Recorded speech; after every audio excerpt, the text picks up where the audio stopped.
पूर्ण स्पर्धा ही जी आहे हिच्याविषयी माहिती पाहणार आहोत. बरोबर. पूर्ण स्पर्धा म्हणजे काय? तर पूर्ण स्पर्धा म्हणजे निरागस निखळ स्पर्धा, ज्याच्यामध्ये स्पर्धेचा लवलेश नाही. ज्या आपण पूर्ण स्पर्धेची व्याख्या पाहिली दिवशी अशी स्पर्धा की जिच्यामध्ये व्यवसाय संस्थेतील चढाओढीचा अभाव होईल. त्यानंतर आपण पूर्ण स्पर्धेची वैशिष्ट्य सुद्धा बघितली नाही. असंख्य ग्राहक, असंख्य विक्रेते, बरोबर. त्याच्यानंतर एक जिन्सी वस्तू, मुक्त प्रवेश, मुक्त निर्गमन, बरोबर नाही. ग्राहक आणि विक्रेते जे आहे त्यांना मुक्त स्वातंत्र्य, मुक्त प्रवेश आणि मुक्त निर्गमन हे बघितलंच. परंतु ग्राहक आणि विक्रेत्यांना बाजारपेठेचं पूर्ण असणारं ज्ञान, उत्पादन घटकांची गतिशीलता, सरकारी नियमांचा अभाव आणि वाहतूक खर्चाचा अभाव याला काय म्हटलेले? पूर्ण स्पर्धा. पूर्ण स्पर्धेमध्ये शुद्ध स्पर्धा घडलेली आहे. पूर्ण स्पर्धेतील सुरुवातीच्या 3 अटी कोणकोणत्या? असंख्य ग्राहक आणि असंख्य विक्रेते, बरोबर. एक जिन्सी वस्तू, मुक्त प्रवेश आणि मुक्त निर्गमन या सुरुवातीच्या 3 वैशिष्ट्ये आढळणाऱ्या स्पर्धेला ती स्पर्धा म्हणतात, पूर्ण स्पर्धा म्हणतात. आता आपण मागच्या तासाला पूर्ण स्पर्धेतील व्यवसाय संस्थेचा समतोल याविषयी देखील माहिती बघितली. पूर्ण स्पर्धेतील व्यवसाय संस्थेचा समतोल म्हणजे काय? ज्या ठिकाणी एकूण मागणी आणि एकूण पुरवठा यांचं संतुलन होतं आणि त्या संतुलनातून जी किंमत निश्चित होते आणि त्या किंमत निश्चित किंवा मागणी आणि पुरवठा यांच्या संतुलनातून काय निश्चित होते? समतोल किंमत निश्चित होते, बरोबर.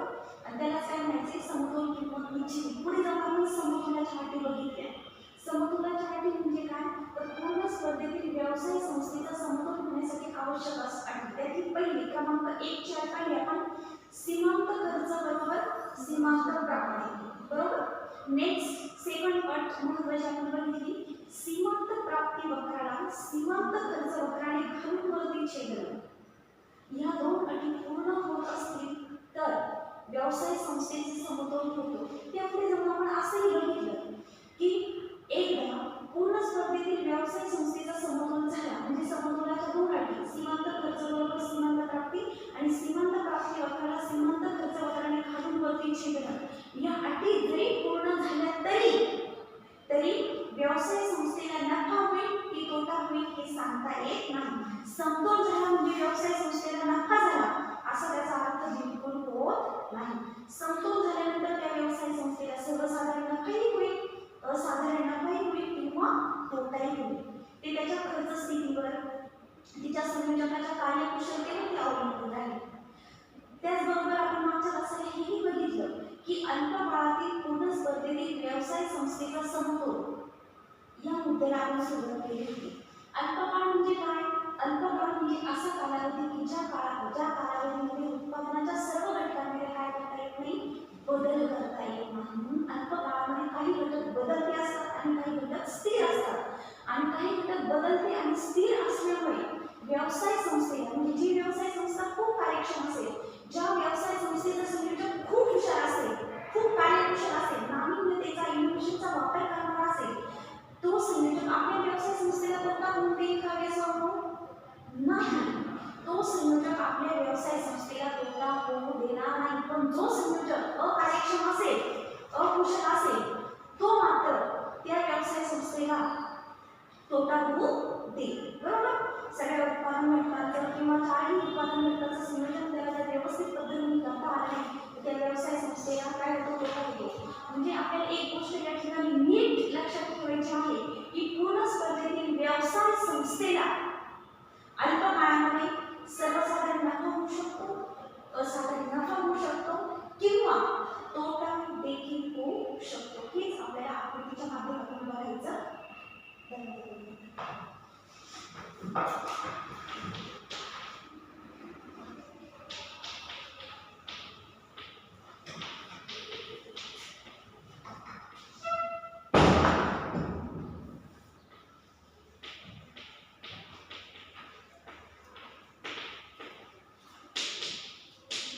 पूर्ण स्पर्धेतील व्यवसाय संस्थेचा अल्पकालीन समतोल. अल्पकाळ, दीर्घकाळ हे शब्द खूप महत्त्वाचे ठरतात.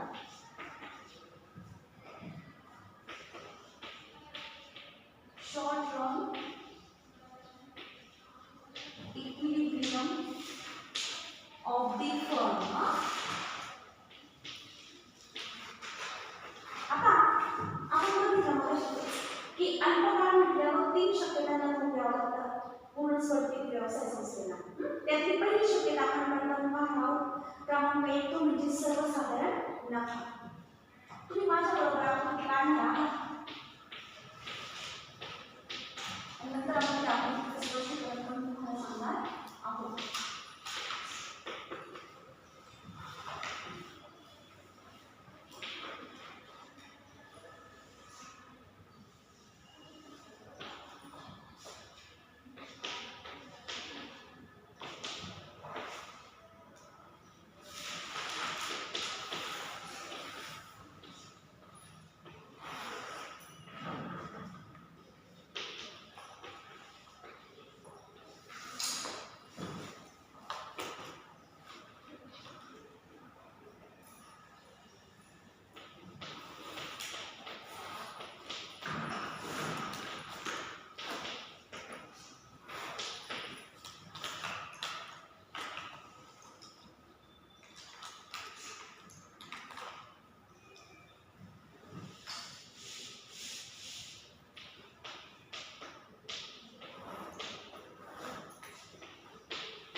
आकृतीनंतर काय पहिले समजून घ्या. नीट लक्ष द्यायचं. आपण पूर्ण स्पर्धेतील व्यवसाय संस्थेचा अल्पकालीन समतोल याविषयी माहिती बघतोय. पूर्ण स्पर्धेतील व्यवसाय संस्थेचा अल्पकालीन समतोल बघत असताना पूर्ण स्पर्धेतील अल्पकाळामध्ये कोणत्याही व्यवसाय संस्थेला 3 शक्यतांचा सामना करावा लागतो. जसा संयोजक असेल त्यानुसार जितका कार्यक्षम तितका असाधारण नफा जास्त, जितका कमी अकार्यक्षम तितकी तोटा किंवा सर्वसाधारण नफा होण्याची शक्यता जास्त असते. या ठिकाणी आपण बघतोय असाधारण नफा. काय आहे? असाधारण नफा. त्याला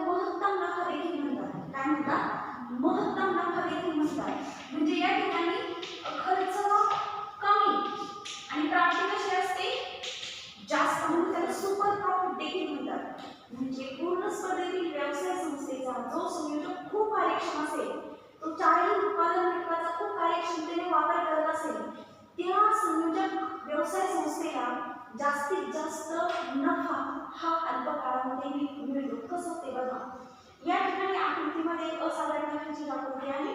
आकृतीमध्ये OX अक्षावर उत्पादन किंवा आउटपुट दर्शविलेलं आहे. OY अक्षावर किंमत आणि खर्च म्हणजे प्राइस आणि कॉस्ट दर्शविलेला आहे. OX अक्षाला समांतर असणारा हा जो वक्र आहे तो सरासरी प्राप्ती आणि सीमांत प्राप्तीचा वक्र आहे. कोणता आहे? सरासरी प्राप्ती. सप्रा म्हणजे सरासरी प्राप्ती आणि सीप्रा म्हणजे काय? सीमांत प्राप्ती. आणि खालून वरती गेलेला हा जो वक्र आहे तो आहे सीमांत खर्चाचा वक्र आहे. कोणता वक्र आहे? सीमांत खर्चाचा वक्र आहे. आणि हा जो आहे बशीसारखा सरासरी खर्च वक्र आपण बघितलेले आहे. दीर्घकालीन सरासरी खर्च वक्र, अल्पकालीन असे छोटे छोटे वक्र बघितलेले मागच्या क्लासमध्ये. तो वक्र आहे हा सरासरी खर्चाचा.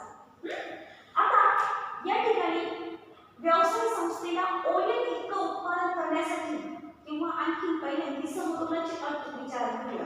पूर्ण स्पर्धेतील व्यवसाय संस्थेचा समतोल व्हायचा असेल तर काय पाहिजे आपल्याला? दोन अटी. पहिली म्हणजे सीमांत खर्च बरोबर सीमांत प्राप्ती.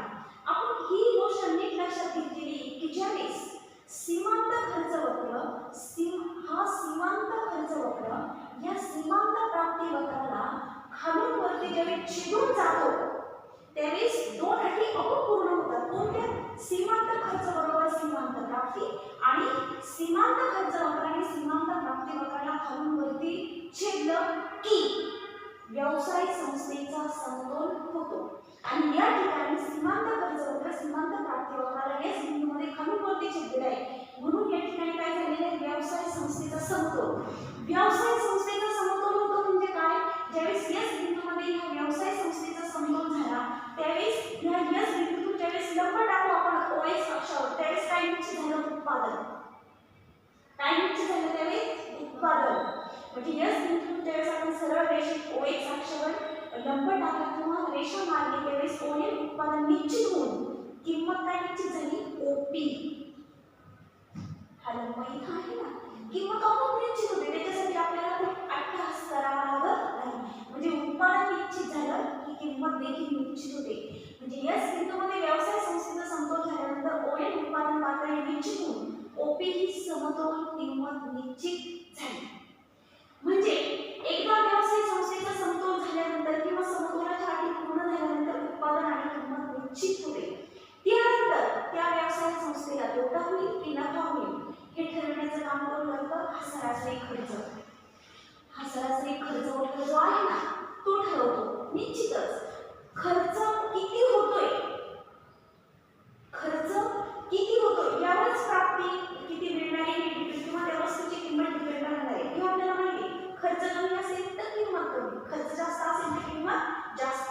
म्हणूनच सरासरी खर्च वक्र हा जो आहे तो सरासरी प्राप्ती वक्राच्या खाली आहे की नाही? खाली दिसतो की नाही तुम्हाला? हा सरासरी खर्च वक्र जो आहे आपण वेगळे करून जरासं याचा प्रयत्न करूया. वेगळे करून तुम्ही लक्षात येईल. हा सरासरी खर्च वक्र जो आपण काढलेला आहे तो बरोबर ह्या सरासरी प्राप्ती वक्राच्या कुठे आहे? खाली आहे. ज्यावेळेस तो एस या लंबाने आर रेषेत स्पर्श करून वरती जातो किंवा छेदून वरती जातो त्यावेळेस मिळणारी प्राप्ती ही जास्त आहे आणि खर्च कसा आहे? कमी आहे. हे आपल्या डोळ्यांना स्पष्टपणे दिसतं.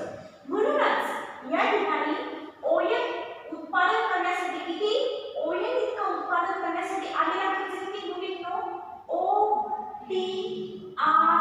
कारण सरासरी खर्च वक्र तिथे छेदून गेलेला आहे म्हणून OTRN इतका खर्च आलेला आहे आणि मिळालेली प्राप्ती किती आहे? किंमत किती आहे? OP. म्हणूनच OM उत्पादनासाठी मिळालेली किंमत किती आहे? OPSN. आलं लक्षात? म्हणजे खर्चापेक्षा प्राप्ती कशी मुलींनो? जास्त आहे. हे स्पष्ट दिसते आपल्या डोळ्यांना. म्हणूनच आपण इथे म्हटलेले खर्च किती झालेला OM उत्पादनासाठी? OTRN इतका खर्च झालेला आहे आणि प्राप्ती किती मिळालेली आहे? OPSN इतकी प्राप्ती मिळालेली आहे. म्हणूनच या ठिकाणी पूर्ण स्पर्धेतील व्यवसाय संस्थेला काय दिसतो? आपल्याला सुपर प्रॉफिट झालेला दिसतो. सुपर प्रॉफिट का म्हणायचे? कारण खर्च कमी झालेला आहे आणि प्राप्ती कशी मिळालेली आहे? जास्त. किती जास्त? तर बघा रेखांकित केलेला हा जो चौकोन आहे TPSR या रेखांकित भागायिका व्यवसाय संस्थेला काय झालेलं आहे? काय झालेलं आहे? नफा झालेला आहे. आणि ते आपल्याला स्पष्ट डोळ्यांनी दिसते की TPSR या रेखांकित भागायिका काय झालेला आहे? नफा झालेला आहे. म्हणजे प्राप्तीतून खर्च वजा केला. OPSN या प्राप्तीतून OTRN हा खर्च वजा केल्यानंतर शिल्लक राहिलेला जो रेखांकित भाग आहे TPSR या रेखांकित भागायिका व्यवसाय संस्थेला काय झालेला आहे? नफा झालेला आहे. नुसता नफा नाही, त्याला असाधारण नफा, त्याला महत्तम नफा किंवा त्याला काय म्हटलेले? सुपर प्रॉफिट म्हटलेलं आहे. म्हणजे हे कशामुळे झालेले की त्या पूर्ण स्पर्धेतील व्यवसाय संस्थेचा संयोजक असा एक कार्यक्षम आहे. त्याने चारही उत्पादन घटकांचा